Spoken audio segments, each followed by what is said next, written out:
Hello mga suki, magandang araw. For today's video ay magluluto na naman tayo mga suki.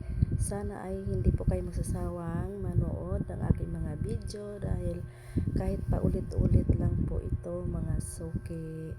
So, mayroon po tayong order ngayon na photo cheese. Kaya ayan, naglabas ako ng mga photo molder.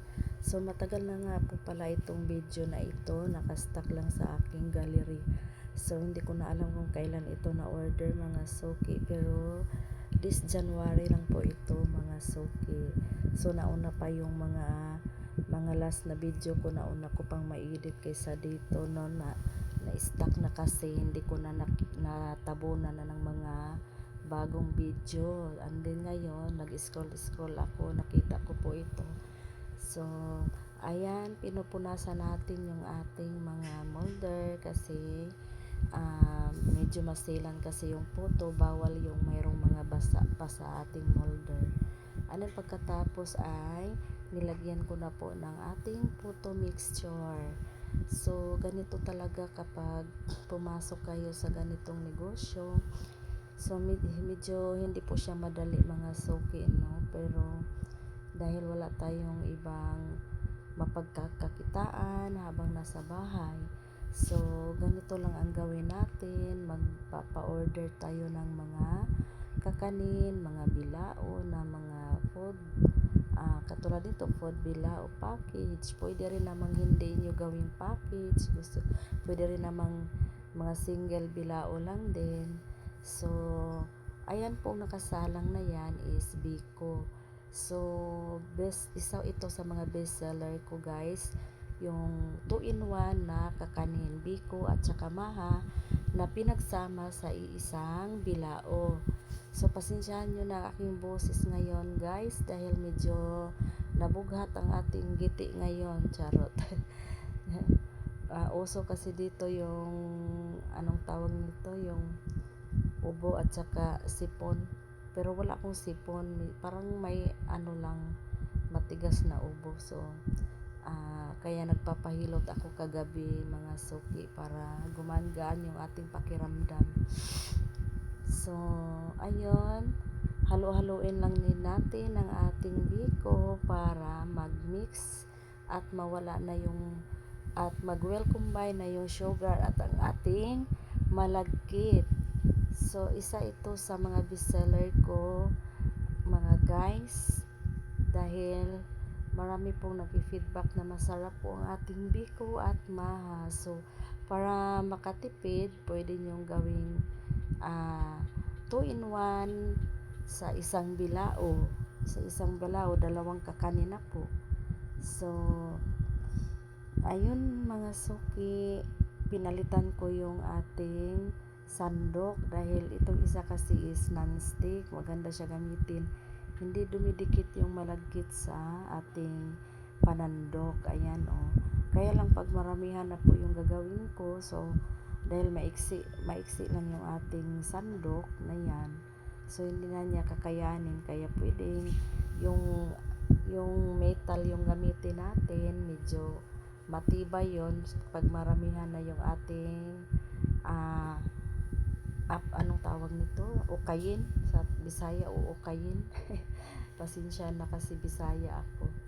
So mga suki, binawasan ko lang ng langis yang ating biko dahil mayroon po siya mga excess na langis. So, ganun talaga kapag yung ating gata is malangis. Pero huwag kayong mag-alala dahil hindi naman po yan nakakaumay, dahil normal po talaga yung mas maraming langis daw is mas masarap yung ating biko. So, tanggalin mo lang yung mga excess na langis na lumalabas sa ating gata. So, medyo inaantok pa ako nag-voice over guys dahil maaga pa po ngayon, mga 6 p.m. ako nag-voice over. Gusto ko kasing bumalik sana sa pagtulog kaso hindi na ako makatulog, kaya ito nag-voice over na lang ako mga suki. So, ayun na nga ang ating 2-in-1 na biko at maha. inuna kong niluto yung biko kasi para ma-form natin yung mas malambot po kasi yung mixture ng ating maha. Kaya kapag una mo nilagay yung maha, so pwede siyang makalat doon sa buong bilao. Unlike sa biko na medyo mapoform kasi siya kahit half lang ang lagyan mo na sa isang bilao. Kung half lang ilagay mong biko, so steady lang yung kanyang texture, hindi na siya makalat. So ganyan lang ako maglagay guys ng 2-in-1. So isunod naman natin ang ating pansit bihon. Actually, yung order pala nito ni customer is yung mix ata yun, hindi, yung canton pala.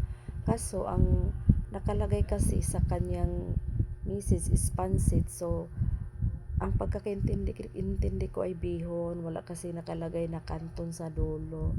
So nung maluto na nga, pinicturan ko, sinend ko sa kanya, nagulat siya, bihon daw yung niluto ko. Sabi ko, kasi ma'am sabi niyo na pansit. So pagkakaintindi ko kasi bihon, wala naman kasi nakadugtong na canton, pansit canton pala yung gusto nyo.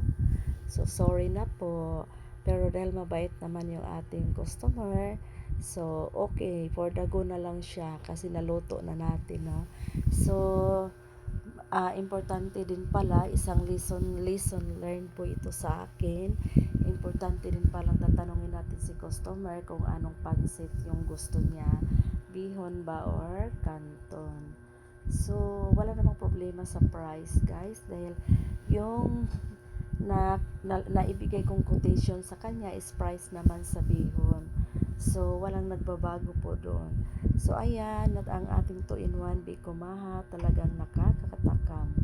So for the balot na tayo mga suki, dahil tapos na tayo sa pagluluto. So ilang oras ko din yung niluto, no, dahil tayo lang naman ang nagluluto na yan sa 4 bilao. So sa isang bilao din na ito, pinaghalo yung ating Shanghai at saka cordon bleu. So ayan na ang ating finished product mga suki. As you can see, what you see is what you get. So yun lang mga suki. Salamat sa panonood.